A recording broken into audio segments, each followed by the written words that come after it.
84 लाख योनियों का संपूर्ण गुप्त रहस्य।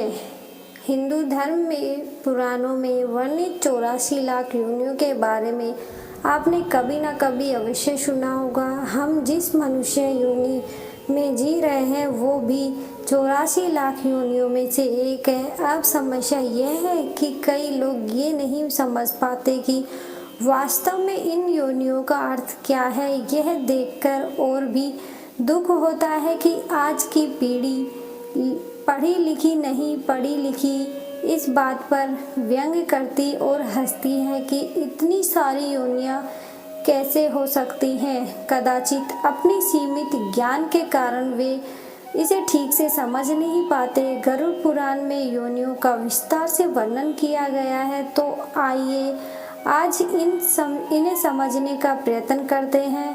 सबसे पहले यह प्रश्न आता है कि क्या एक जीव के लिए यह संभव है कि वो इतने सारे योनियों में जन्म ले सके? तो उत्तर है हाँ। एक जीव जिसे हम आत्मा भी कहते हैं इन 84 लाख योनियों में भटकती रहती है, अर्थात मृत्यु के पश्चात वह इन्हीं 84 लाख योनियों में से किसी एक में जन्म लेती है। ये तो हम सब जानते हैं कि आत्मा अजर और अमर होती है, इसी कारण मृत्यु के पश्चात वह एक दूसरे योनि में दूसरा शरीर धारण करती है।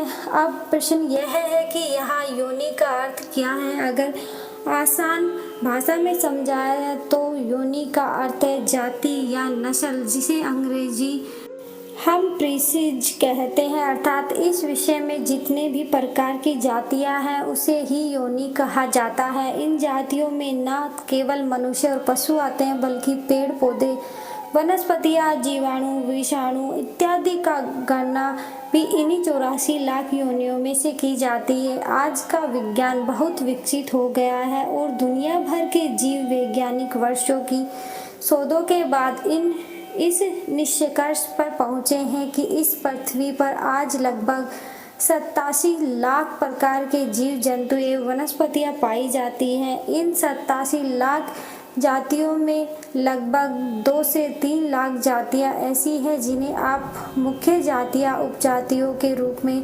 वर्गीकृत कर सकते हैं, अर्थात अगर केवल मुख्य जातियों की बात की जाए तो वो लगभग 84 लाख हैं। अब आप सिर्फ ये अंदाज़ा लगाइए कि हमारे हिंदू धर्म में ज्ञान विज्ञान कितना उन्नति कर रहा होगा कि हमारे ऋषि मुनियों ने आज से हजारों वर्ष पहले केवल अपने ज्ञान के बल से ये बता दिया कि 84 लाख योनियां हैं, जो कि आज की उन्नति तकनीक द्वारा की गई गणना में बहुत निकट है।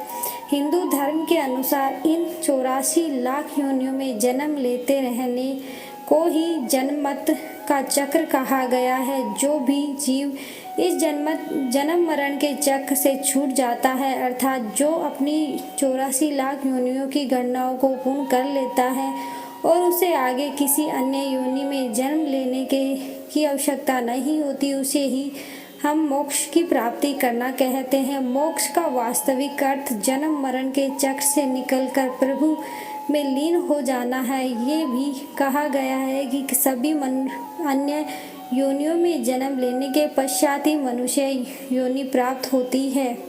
मनुष्य योनि से पहले आने वाले योनियों की संख्या 80 लाख बताई गई, अर्थात हम जिस मनुष्य योनि में जन्मे हैं वे इतनी विरली होती हैं कि सभी योनियों के कष्टों को भोगने के पश्चात ही ये हमें प्राप्त होती है। और चूंकि मनुष्य योनि वो अंतिम पड़ाव है जहाँ जीव अपने कई जन्मों के पुण्य के कारण पहुँचता है, मनुष्य योनि की मोक्ष की प्राप्ति को सर्वोत्तम साधन माना गया है। विशेषकर कलयुग में जो भी मनुष्य पाप कर्म से दूर रहकर पुण्य करता है उसे मोक्ष की प्राप्ति की उतनी ही अधिक संभावना होती है। किसी भी अन्य योनि में मोक्ष की प्राप्ति उतनी सरल नहीं है जितनी कि मनुष्य योनि में है, किंतु दुर्भाग्य यह है कि लोग इस बात को महत्व समझते नहीं है कि हम कितने सौभाग्यशाली हैं कि हमने मनुष्य योनि में जन्म लिया है। एक प्रश्न और भी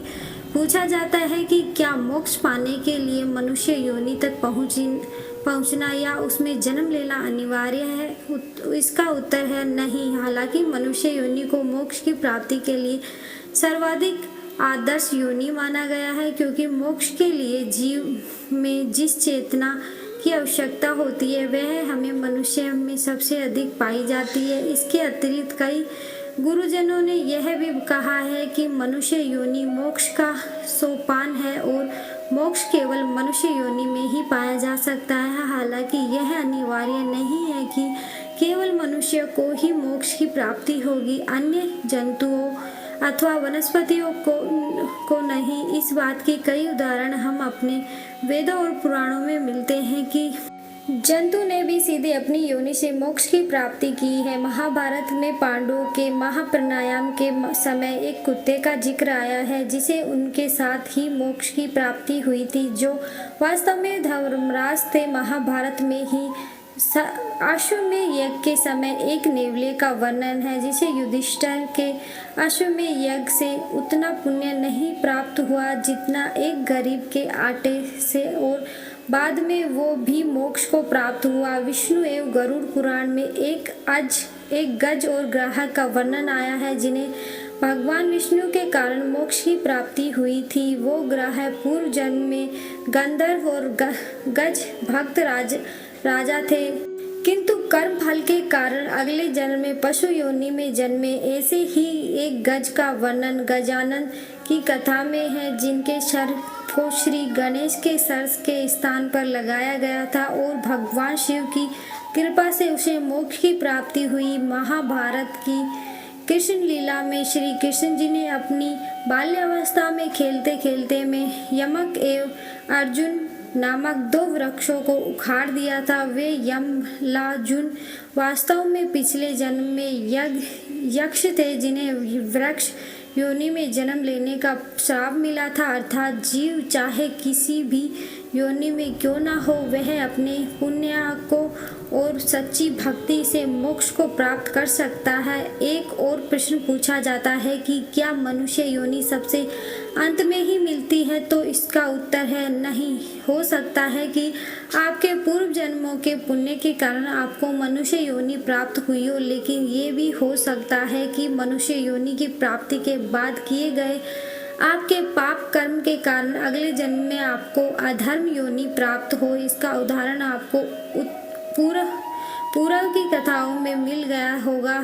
कई लोग इस बात पर भी प्रश्न उठाते हैं कि हिंदू धर्म ग्रंथों विशेषकर गरुड़ पुराण में अगले जन्म का भय दिखाकर लोगों को डराया जाता है, जबकि वास्तविकता यह है कि कर्मों के अनुसार अगली योनि का वर्णन इस कारण है ताकि मनुष्य यथासंभव पाप कर्म करने से बच सके। हालांकि एक बात और जानने योग्य है कि मोक्ष की प्राप्ति अत्यंत ही कठिन है। यहाँ तक कि सतयुग में जहाँ पाप का शून्य भाग था, मोक्ष की प्राप्ति अत्यंत कठिन थी। कलयुग में जहाँ पाप का भाग 15 है, इसमें मोक्ष की प्राप्ति तो अत्यंत ही कठिन है। हालांकि कहा जाता है कि सतयुग से कलयुग में केवल पाप कर्म को सोचने पर उनका उतना फल नहीं मिलता जितना करने पर मिलता है, और कलयुग में किए गए थोड़े से ही पुण्य का फल बहुत अधिक मिलता है। कई लोग ये समझते हैं कि अगर किसी मनुष्य को बहुत पुण्य करने के कारण स्वर्ग की प्राप्ति होती है तो इसी का अर्थ मोक्ष है, जबकि ऐसा नहीं है। स्वर्ग की प्राप्ति मोक्ष की प्राप्ति नहीं है। स्वर्ग की प्राप्ति केवल आपको आपके द्वारा किए गए पुण्य कर्मों का परिणाम स्वरूप है। स्वर्ग में अपने पुण्य का फल भोगने के बाद आपको पुनः किसी अन्य योनि में जन्म लेना पड़ेगा, अर्थात आप जन्म और मरण के चक्र से मुक्त नहीं होते। रामायण और हरिवंश पुराण में कहा गया है कि कलयुग में मोक्ष की प्राप्ति का सबसे सरल साधन राम नाम है। जी हाँ भक्तजनों, अतः अगर आगे से आपको कोई ऐसा मिले जो 84 लाख योनियों के अस्तित्व पर प्रश्न उठाए या उसका मजाक उड़ाए, तो कृपया उसे इस शोध को पढ़ने को कहें। साथ ही ये भी कहें कि हम इस बात का गर्व है कि जिसे चीज़ को साबित करने में आधुनिक विज्ञान को हजारों वर्ष का समय लग गया, उसे हमारे विद्वान ऋषि मुनियों ने सहस्त्रों वर्षों पूर्व ही सिद्ध कर दिखाया था। वीडियो अच्छी लगी हो तो वीडियो को लाइक करें, चैनल को सब्सक्राइब जरूर करें। धन्यवाद। जय श्री कृष्णा।